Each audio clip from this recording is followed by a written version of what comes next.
So, my friends dared me to start grinding this game again even more, and what better way to do it than with a 10-hour challenge.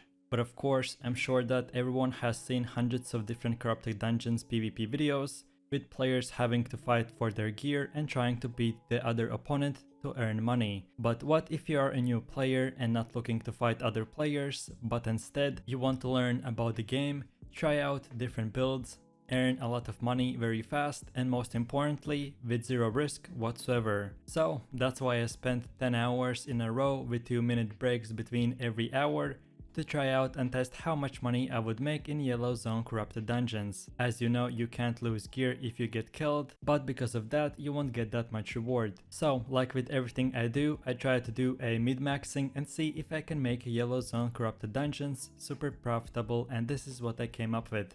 And not only that, I will show you as well the best map path that I took for the best fame and money per hour, and as well I will show you how I did it with only 25,000 silver worth of equipment and some other details. So watch this video till the end, and with that said, let's get right into it.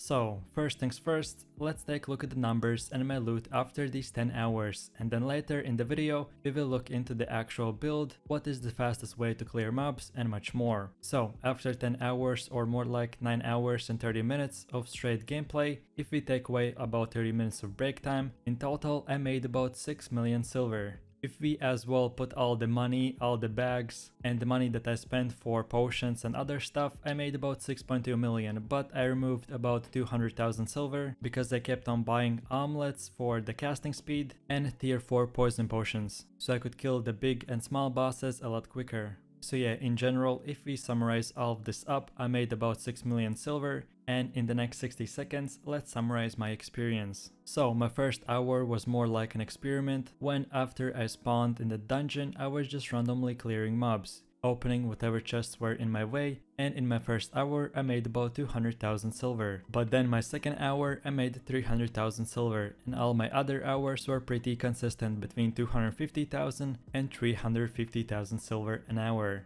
At the beginning I tried out PvP where I won some matches and lost some, but after the essential hour I wanted to clear mobs a lot faster and see how much money I could make in a longer time. So right now, having done this after 10 hours, I can definitely tell you that my consistent silver an hour was around 300,000, and my clearing speed to clear the whole dungeon was about 6 to 7 minutes, including my specific route that I took, as well opening every single chest and of course killing the final boss. But before we go any further and go into the specific details, I want you to know and remember these two things. First of all, the build that I was using is definitely not the best fame farming build. You can easily watch my other videos and make even more money, but my main goal was to make a lot of money and level up my fire staff, so I could take it to PvP zones. And the second thing is, about a minute ago I told you that I made about 300,000 silver an hour, but if you add up or basically do it times 10, it only adds up to 3 million silver. So then you're wondering, how did I made twice that amount? So basically how this game works is that every single time you open a chest, there is a small chance, or more like commonly referred to the system, called the RNG. So for short, it is meant as a random number generator, and every single time you open a chest, there is a possibility that you can get a very expensive item. So the 300,000 silver is meant as if you don't get lucky and all of your chests are bad or just normal quality, then you will make about that amount of silver. But after I did it for 10 hours and I opened hundreds of different chests and primarily focusing on the loot instead of fame farming or PvP, and by having done this, I increased my odds of luck by just doing it countless amounts of time. In one run I made once 500,000 silver or even more. So if you have an hour or two to kill and you want to make some zero risk money, you will get about 300,000 silver, or more or less, depending on your build and if you follow my strategy. So if you do it a lot more and for longer, you will have a chance of making maybe 1 million silver just in 1 hour. So always expect to make a decent amount of money, but sometimes you may get lucky and in your first dungeon you may get an item worth 3 or 4 dungeons combined. So with having all this said and cleared out of the way, let's take a look at my build. As like I said, primarily this build is for PvP, so I adjusted my spells when I was farming. First of all, I was using one hand fire staff with the first Q, first W and the third passive, and for offhand I was using the Tome of Spells. Then moving over to my helmet, I went with the Hunter Hood.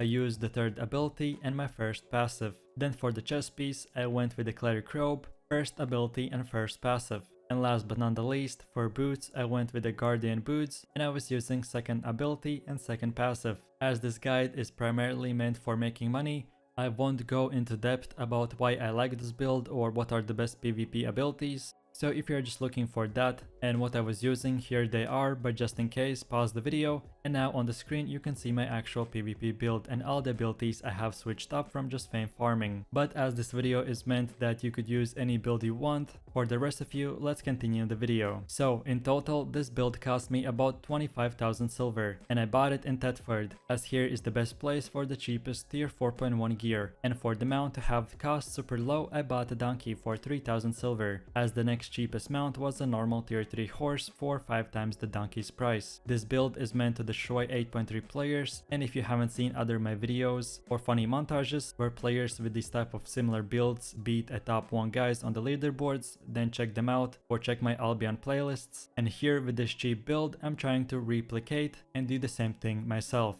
Okay, so with that said, as far as I can tell, we have talked about everything except the strategy or clearing path I chose. So let's take a look at it. For an actual tutorial or more simple way to learn, I have a live example for you. So I started my journey from here, and as this layout is super square or straightforward, my initial strategy is to clear all outside paths of the dungeon, which basically I'm making a square route like you can see in the map. My main objective is to eliminate all single dots who are by themselves, aka the small bosses, and open every single big or small chest in the dungeon. So then I saw that both small bosses are outside of the map's layout, and I could make a simple circle around the whole dungeon, which made this even easier, and I could complete it for 20 or 30 seconds faster, and I made my way through it. As I don't have to kill all the mobs for my clearing speed, I kill some mobs which are easy, and I know that I can one-shot them, and the rest I just run through them and only stop to open a chest, one-shot a mob if I don't have cooldowns, or eliminate a small group of mobs if I get too low health. And the reason why I still kill some mobs and some not is because if I would only run through the chests and small bosses, then I wouldn't achieve the 100 infamy requirement to have the big boss unlocked. So to not waste time and kill the important ones and then go back to the killing small mobs, I kill few here and few there, and by the time I have opened all chests and killed all the mini bosses, I have unlocked the big boss and I can move on to the next dungeon. But of course don't worry, because with time you will learn the different layouts and you will easier tell when it's worth to open a chest or when it's the best time to kill a mob. The more you will do it, the easier and faster it will go. And now the last few things I wanted to mention. As the corrupted dungeons work the same way all across the game, you can apply the same strategy in higher zone dungeons, but just remember that you will increase your chance of higher loot with higher risk. Then second of all, this is by far one of the best ways to make silver an hour and fame farm with having zero risk whatsoever. And last but not the least, what I like the most about Yellow Zone Corrupteds is that you don't have to rush anything. You can fame farm and try to open as many chests as you want for an hour, but then in the next one pick up different build and fight other players, as you can't lose any gear, only the durability of which you can repair, and this is for sure the best way for new players to get experience. If you try a new build, first of all, try it in Yellow Zone Corrupted Dungeons, and after you have won few matches and got used to the spells and playstyle, then move on to actual real PvP areas. And as I've mentioned, stay tuned for the next videos, as I will progress from yellow zones to real PvP stalker level corrupted dungeons, and we will see how many high tier players I can eliminate with this super cheap build. So stay tuned for that and tell me if you want to see it in the comment section down below. With that said, if you have watched this video till the end and have learned few things and found it helpful, then don't forget to click like, subscribe and enable that notification bell so you won't miss any more amazing guides, PvP montages, best build tutorials, other amazing Albion beginner guides, or anything else. With that said, you have an amazing day and I will catch you in the next video. So take it easy, peace. Yo, I ain't here for the money.